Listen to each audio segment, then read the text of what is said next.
Muchas gracias. Es verdaderamente un honor, un gusto, un placer estar el día de hoy con la comunidad politécnica. Agradezco muchísimo esta invitación y la posibilidad de dialogar un tema que es fundamental en el México actual, en la comunidad jurídica, pero creo que es un tema fundamental para nuestro país, para el futuro de nuestro país, que es el tema de los derechos sociales. Los derechos sociales se pueden comentar desde diferentes puntos de vista. En realidad se comentan implícitamente siempre en su concepción filosófica, económica, social, política y jurídica muy recientemente, porque no siempre se ha aceptado que tengan una connotación jurídica. Desde hace mucho se pensó que podían ser considerados derecho positivo, pero se discutió en el marco fundamentalmente de los constituyentes y se consideró que más bien se trataba de principios, de aspiraciones loables que podían servir de guía para la orientación de los gobiernos, más que propiamente derechos jurídicamente hablando.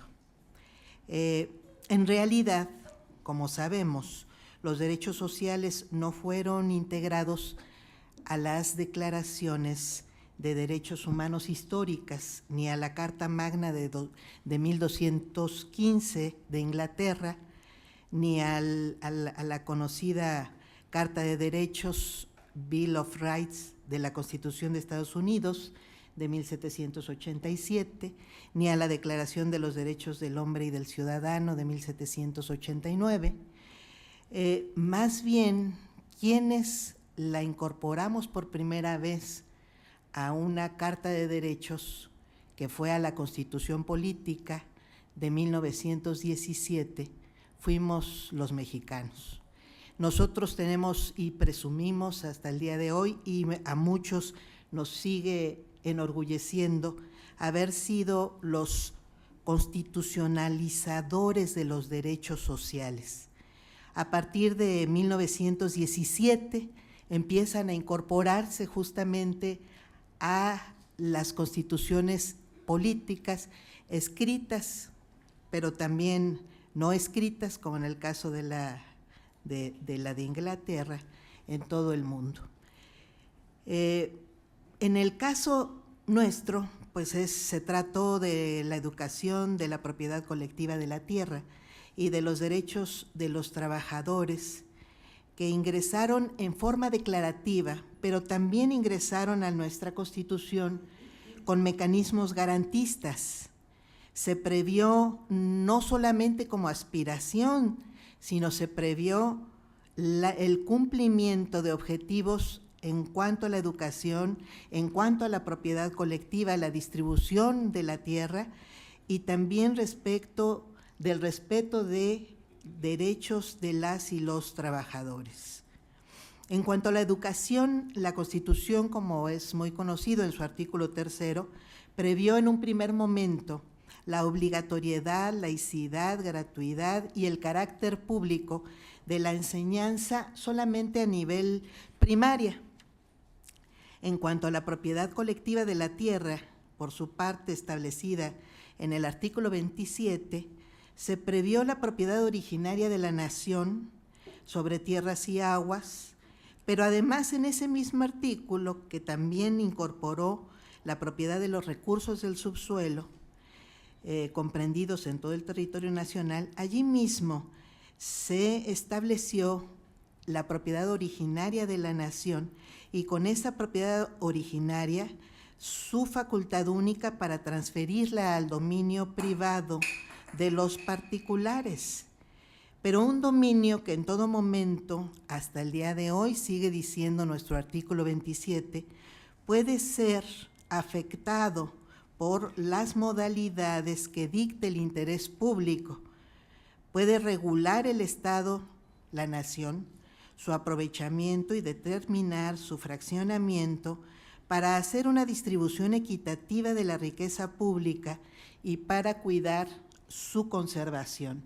En realidad se trata de uno de los pocos artículos de una Constitución que regula la propiedad no como un derecho absoluto humano, sino como un derecho originario de la nación, transferible a los particulares. En ese marco, el artículo 27 dispuso el derecho de los pueblos, rancherías y comunidades que carecieran de tierras y aguas o no las tuvieran en cantidad suficiente para las necesidades de su población, el derecho a que se les dotara de ellas, y esa dotación sería considerada de utilidad pública. En cuanto a los derechos de los trabajadores, por su parte, que se estableció en el artículo 123 constitucional, se incluyó la jornada de 8 horas, la prohibición del trabajo infantil, el descanso obligatorio, la licencia con goce de sueldo previo al parto para las madres trabajadoras, los periodos de lactancia, el salario mínimo, la igualdad salarial, el reparto de utilidades, el pago en efectivo, el pago de horas extra, el derecho a la vivienda, a la indemnización por accidentes de trabajo, el derecho de asociación y de huelga, la indemnización por despido injustificado, la prohibición de condiciones laborales inhumanas, la inembargabilidad del patrimonio familiar y las cajas de ahorro. Fue un artículo absolutamente garantista. Posteriormente, los derechos sociales fueron incorporándose a las constituciones, como comentábamos, a las constituciones nacionales, pero también a los instrumentos internacionales de derechos humanos. La Declaración Universal de Derechos Humanos de 1948 ya los incorpora el derecho a la seguridad social, al trabajo junto con el derecho a una remuneración equitativa, a la protección contra el desempleo, el derecho a formar sindicatos y el derecho al descanso. El derecho a un nivel de vida digno que incluye alimentación, vivienda, asistencia médica, servicios sociales, el derecho a la educación, el derecho a la cultura, al arte y la ciencia. Alrededor de estos derechos se impulsa y se firman pactos, se firma un pacto de los derechos civiles y políticos, pero sobre estos derechos sociales se firma el conocido Pacto Internacional de los Derechos Económicos, Sociales y Culturales, que fue aprobado en 1966 y entró en vigor en 1976. Por cierto, que el Pacto Internacional de los Derechos Civiles y Políticos fue aprobado en 1966 y ese mismo año se aprobó su protocolo de aplicación. En el caso del Pacto Internacional de los Derechos Económicos, Sociales y Culturales, al día de hoy no ha podido entrar en vigor un protocolo de aplicación. El pacto incorpora derechos de los pueblos a la libre determinación, a la disposición de sus recursos naturales y administrar sus territorios, a la progresividad y no regresión, que significa la adopción de medidas especialmente económicas y técnicas hasta el máximo de los recursos de que disponga el Estado para lograr progresivamente la plena efectividad de los derechos sociales, el derecho a la no discriminación por motivos de raza, color, sexo, idioma, religión, opinión política, origen nacional o social, posición económica, nacimiento, cualquier otra, a la igualdad entre hombres y mujeres, el derecho al bienestar, el derecho al trabajo, incluyendo capacitación, condiciones y salario equitativo que permita una existencia digna y descanso pagado, así como el derecho a afiliarse en sindicatos, a recurrir a la huelga, además de la prohibición nuevamente al trabajo infantil, el derecho a la seguridad social, incluyendo licencia de maternidad pagada, protección a niños, niñas y adolescentes, el derecho a un nivel de vida adecuado que incluye ahora el derecho a la alimentación, a la salud, al vestido, a la vivienda, así como la mejora continua de condiciones de vida, el disfrute del más alto nivel de salud física y mental, nos dice también el pacto, el derecho al mejoramiento del medio ambiente, el derecho a la educación, incluyendo la enseñanza primaria obligatoria y gratuita, y la implantación progresivamente gratuita en los demás niveles educativos, el derecho a participar en la vida cultural y a gozar de los beneficios del progreso científico y de sus aplicaciones. Leo este detalle simplemente para ilustrar cómo se fue extendiendo el ámbito de los derechos sociales. De la propia declaración salen o nacen más derechos sociales reconocidos así por la comunidad internacional. Este reconocimiento va a tener a su vez un nuevo impulso de los derechos sociales en el mundo, que va a tener su mejor asidero en los estados de bienestar fundamentalmente europeos. Nosotros seguimos una ruta paralela, una ruta distinta, porque como en México no nacieron los derechos sociales con estos pactos internacionales, en realidad se van a desarrollar solamente los que ya estaban constitucionalizados, y se van a desarrollar relativamente porque cuando empieza en los años 90 la regresión sobre los derechos sociales, va a ser muy fuertemente afectado el derecho a la educación con la intervención de las corporaciones privadas en el CONACYT y a nivel de la educación superior e incluso en el diseño de los planes y programas de estudio a nivel de educación primaria y secundaria.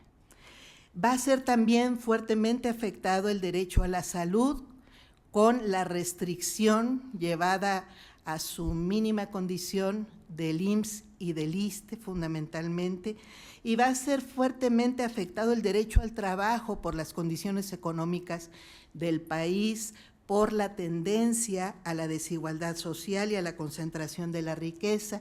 Va a ser fuertemente afectadas las condiciones logradas ya a través de sindicatos, contratos colectivos del trabajo, pero también los derechos establecidos a la seguridad social, fundamentalmente respecto de pensiones en nuestra Ley Federal del Trabajo.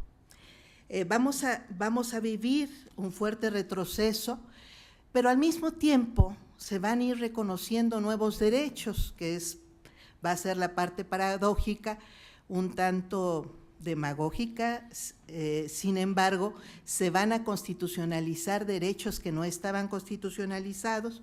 Se suele hacer la broma de que si hay una idea de un nuevo derecho, hay que meterlo al artículo 4º constitucional, que ya tiene 12 derechos sociales reconocidos, pero ahí justamente han tenido asidero la extensión de derechos como el reconocimiento al derecho al medio ambiente, el reconocimiento al derecho de igualdad entre hombres y mujeres, que en realidad nace con la Constitución de 1917 en el artículo 1º, pero se tiene que reiterar en 1974 porque las mujeres no teníamos o no tenían las mujeres de la época derecho al voto. Entonces reitera este derecho a la igualdad ya no como un derecho abstracto, hay una igualdad abstracta, sino específicamente igualdad entre hombres y mujeres. El derecho al voto se reconoce en 1953, se reconoce antes en 1934, a nivel municipal, sin embargo se establece constitucionalmente hasta 1974 para mujeres expresamente.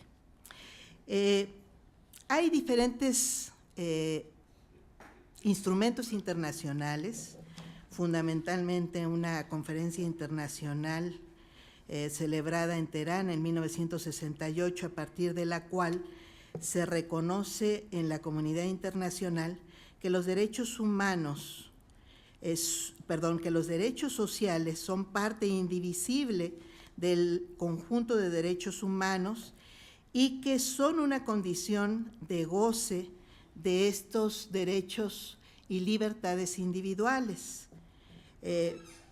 Hay una Asamblea General de la ONU que en 1993 avanza fortaleciendo la idea y la necesidad de promover los derechos sociales en cuanto a su instrumentalización dándoles el mismo peso de igualdad e importancia que a los derechos y libertades individuales. ¿A qué llevamos esta parte histórica del desarrollo de nuestros derechos sociales? A esta accidentada transformación que van a ir teniendo hasta el día de hoy, contradictoria jurídicamente y en términos prácticos sumamente poco ejecutada, escasamente ejecutada.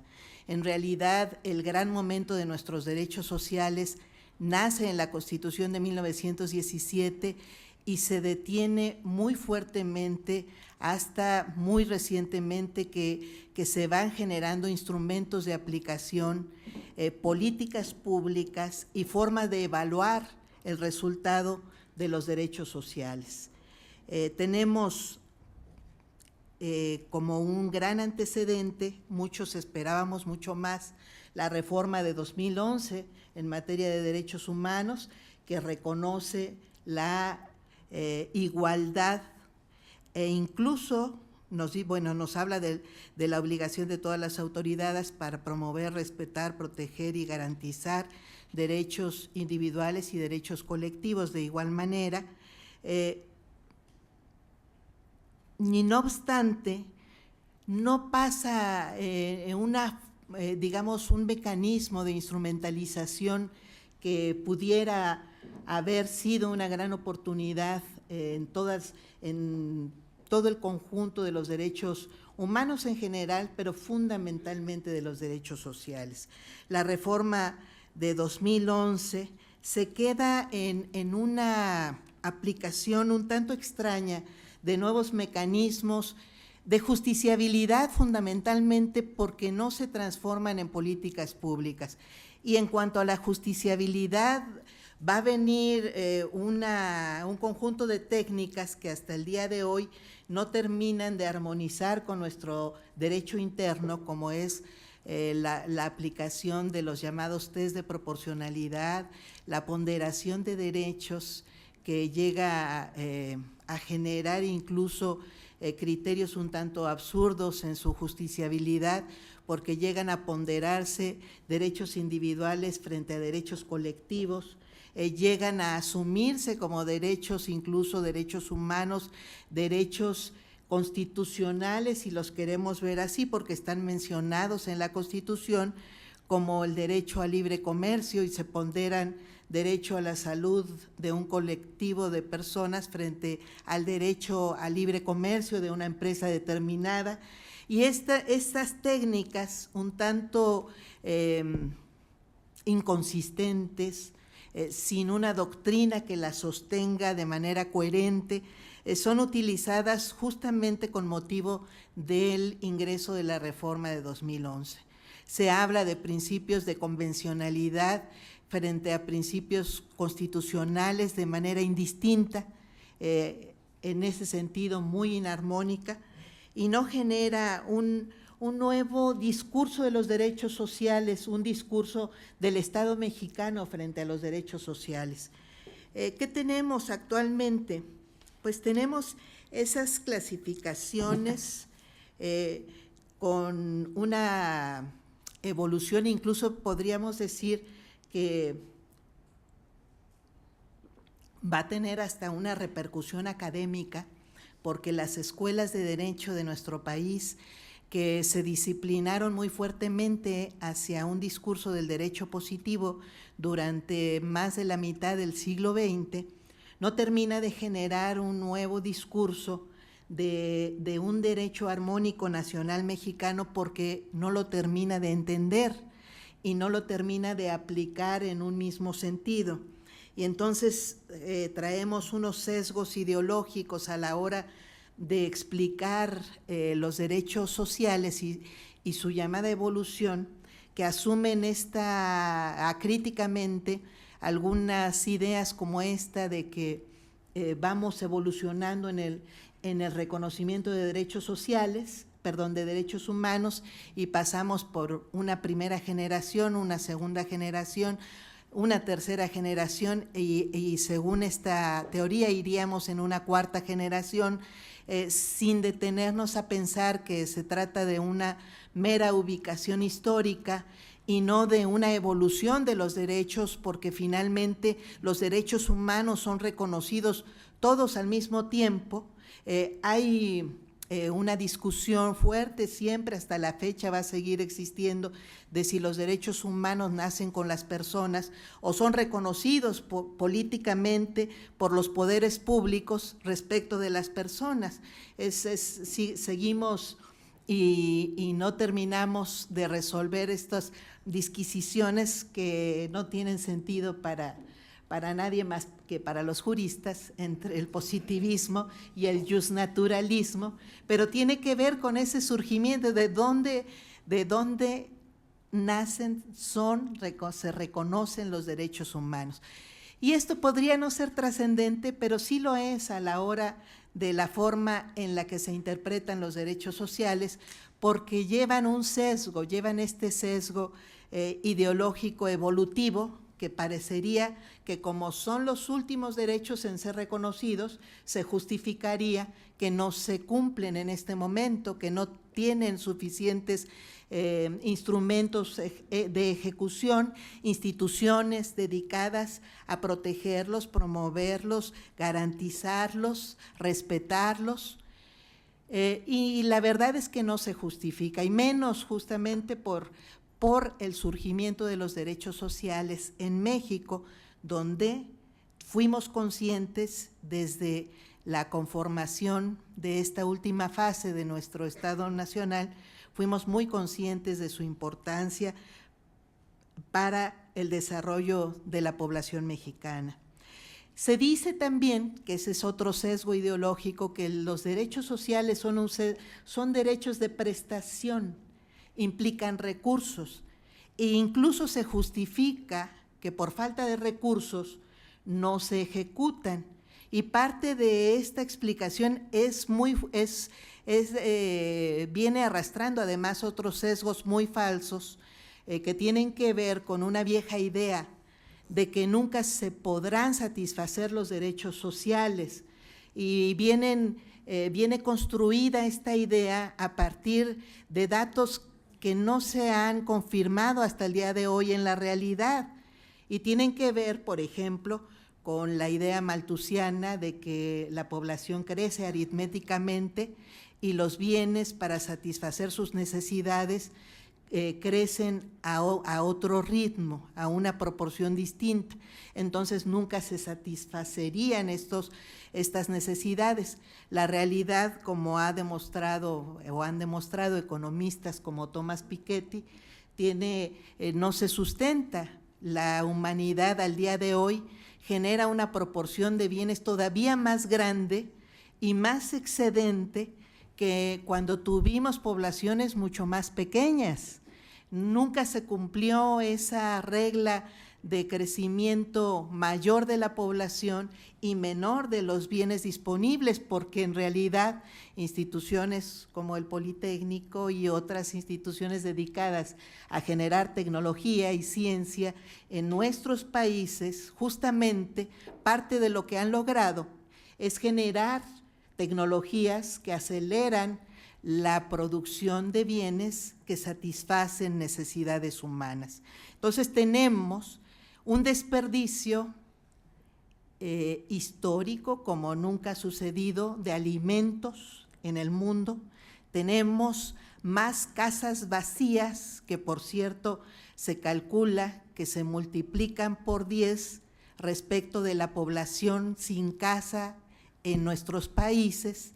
Tenemos mucho más producción cultural, tecnológica, bueno, y tenemos áreas insospechadas de producción tecnológica, como son justamente la informática y las tecnologías de la comunicación, que se reproducen a ritmos que no van a satisfacer las necesidades de la humanidad actual, sino que están ya generando posibilidades de satisfacer necesidades de futuros muy amplios.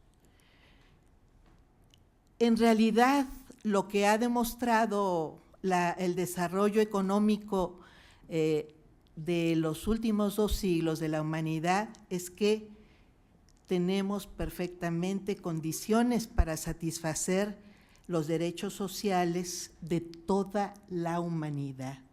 Lo que no tenemos son sistemas económicos, no tenemos leyes aceptadas por esos sistemas económicos, instrumentos de política pública construidos para que eso suceda, pero no tenemos lo principal, que es un acuerdo político, ideológico, un acuerdo de esta humanidad para no permitir que se siga concentrando la riqueza y se pueda distribuir en condiciones racionales para que podamos hablar del ejercicio de la dignidad que se supone tiene como finalidad el establecimiento justamente de derechos humanos.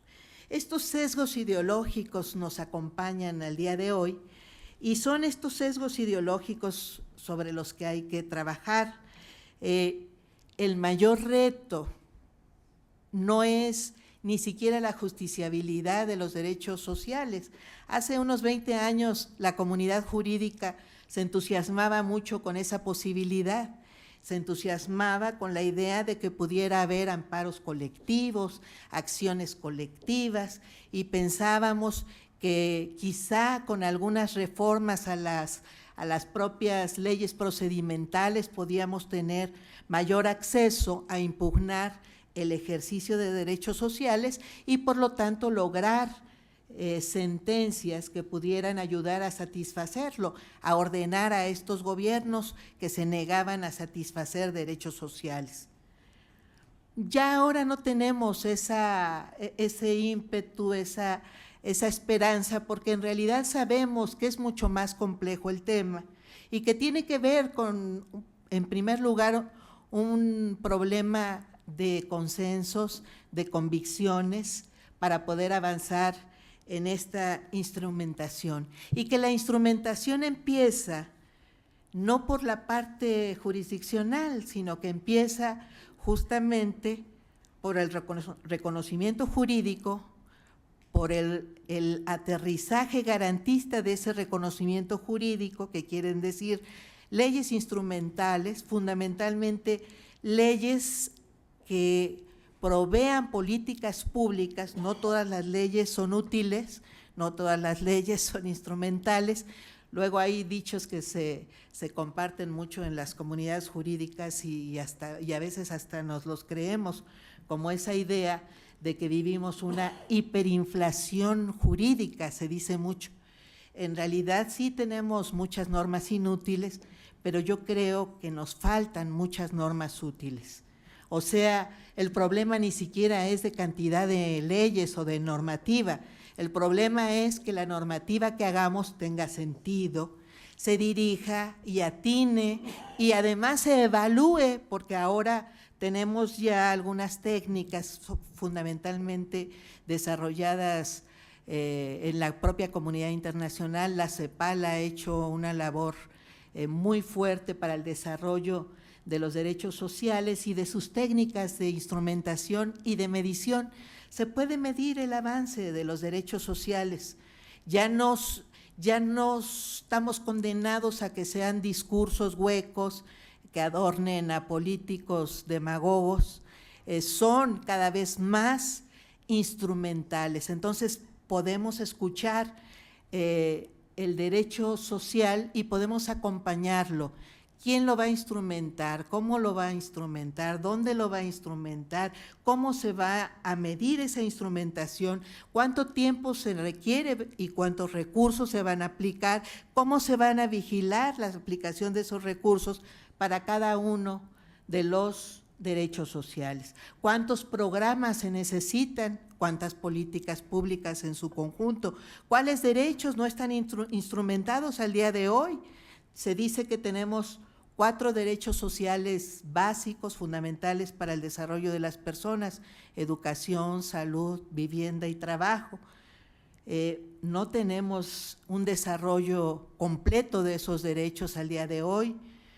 Tenemos un bagaje y un reto muy fuerte para poderlos instrumentar.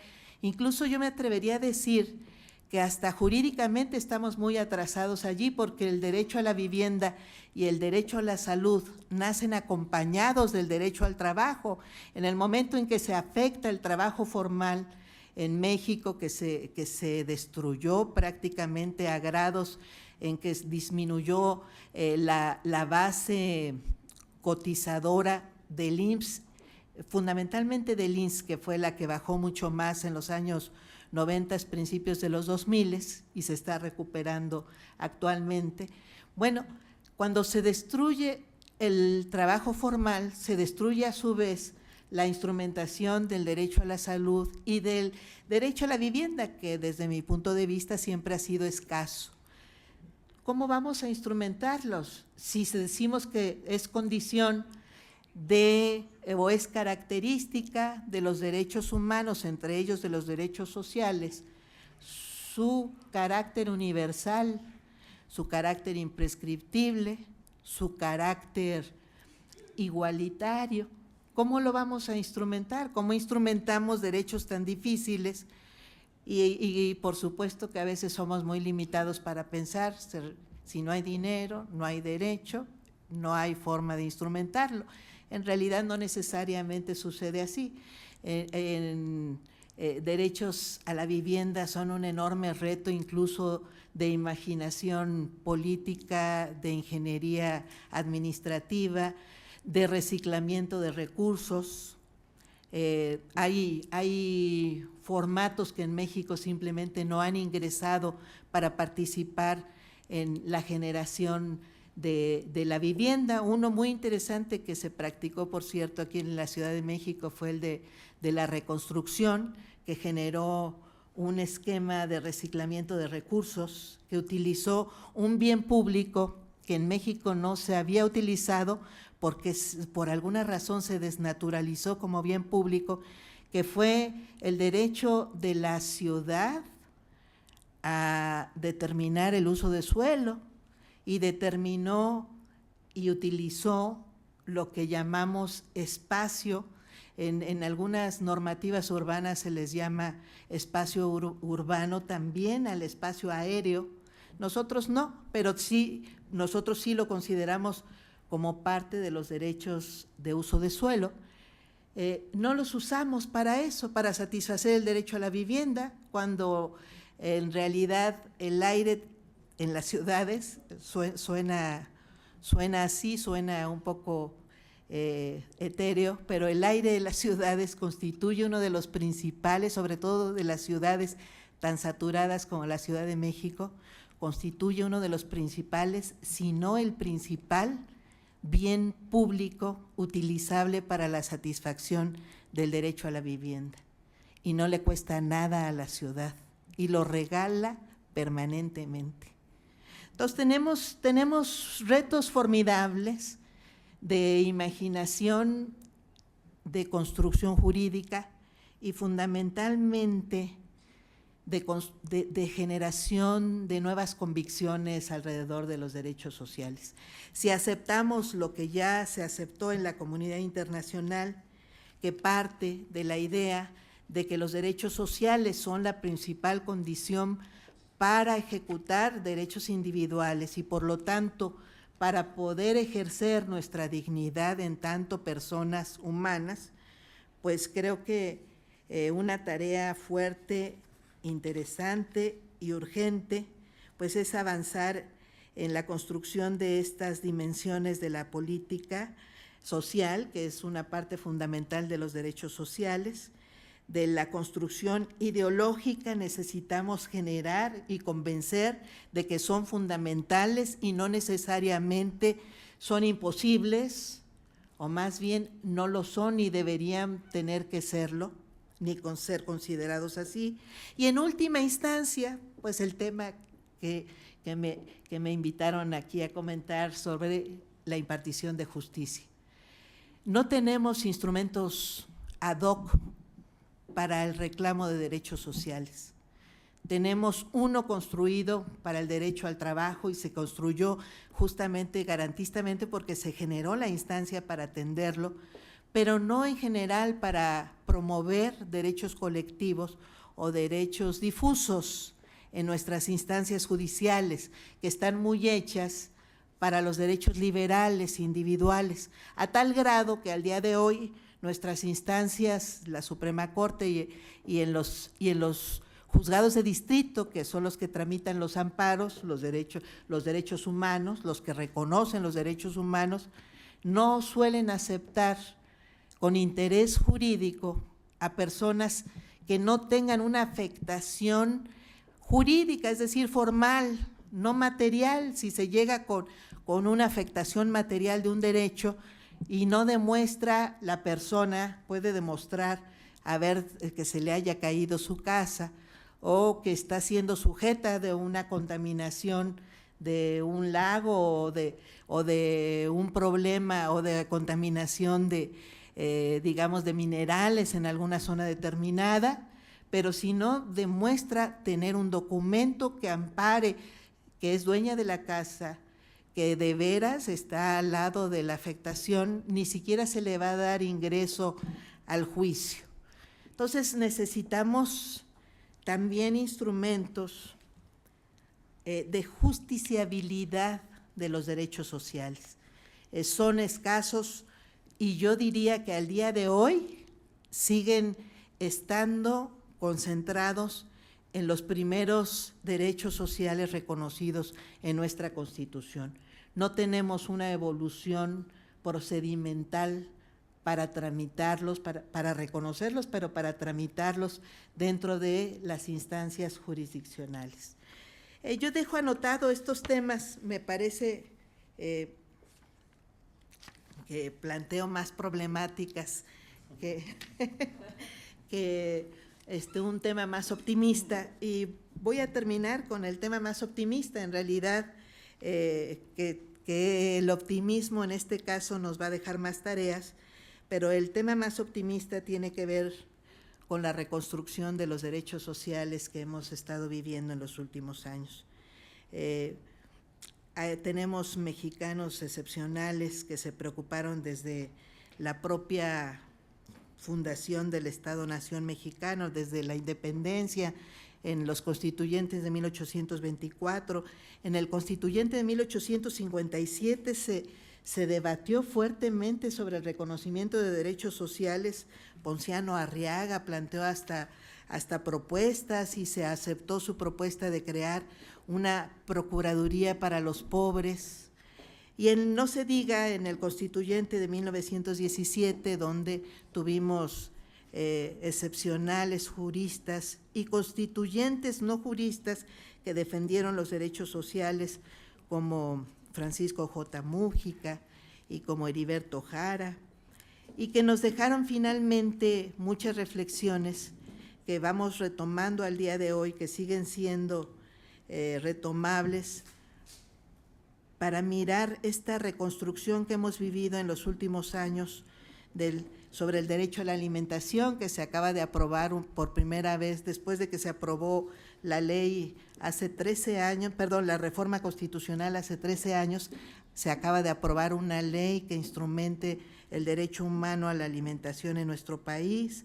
Se reconoció también el derecho a la cultura física, el derecho a un medio ambiente sano en 2012, seguimos avanzando en estos derechos, el derecho a la identidad, bueno, estos son ya más derechos más individuales, los derechos de las personas en situación vulnerable, como el derecho de las personas con discapacidad a una pensión permanente que se reconoció en 2020, el derecho de las personas adultas mayores a una pensión que se reconoció en 2020, el derecho a las becas para estudiantes que se reconoció en 2020, el derecho a la movilidad, es un derecho colectivo, pero también individual.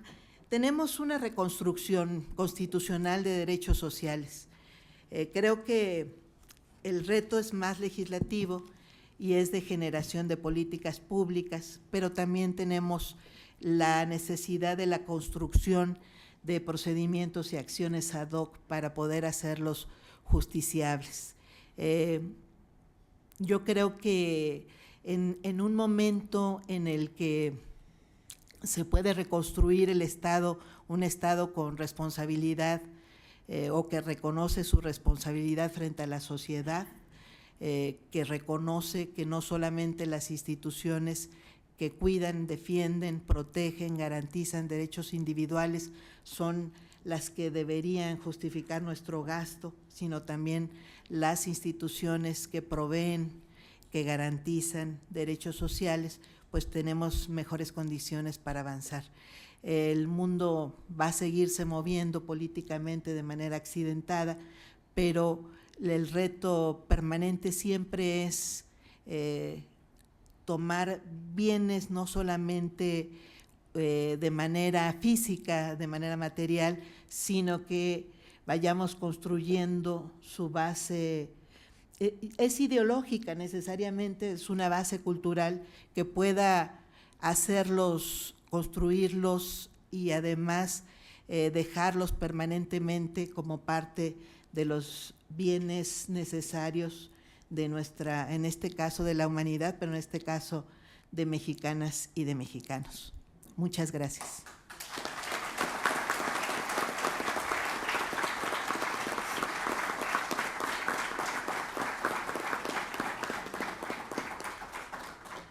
Agradecemos la excelente participación de la ministra y por parte de la comunidad politécnica hacemos entrega de un obsequio.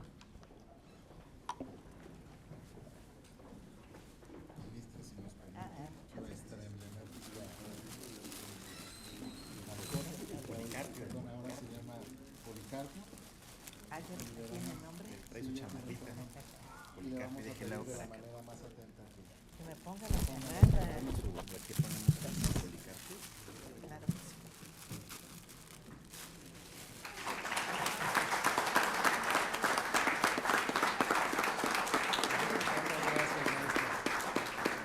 Un placer tenerla aquí en el No, un gusto. para que también salga en la foto. Ay. No se vayan.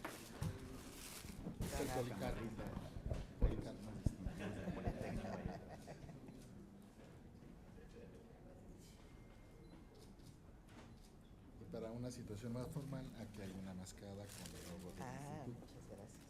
Es todo el kit. Es todo el kit. No, pues Y al maestro un Arturo placer. Chávez le hemos dado otra.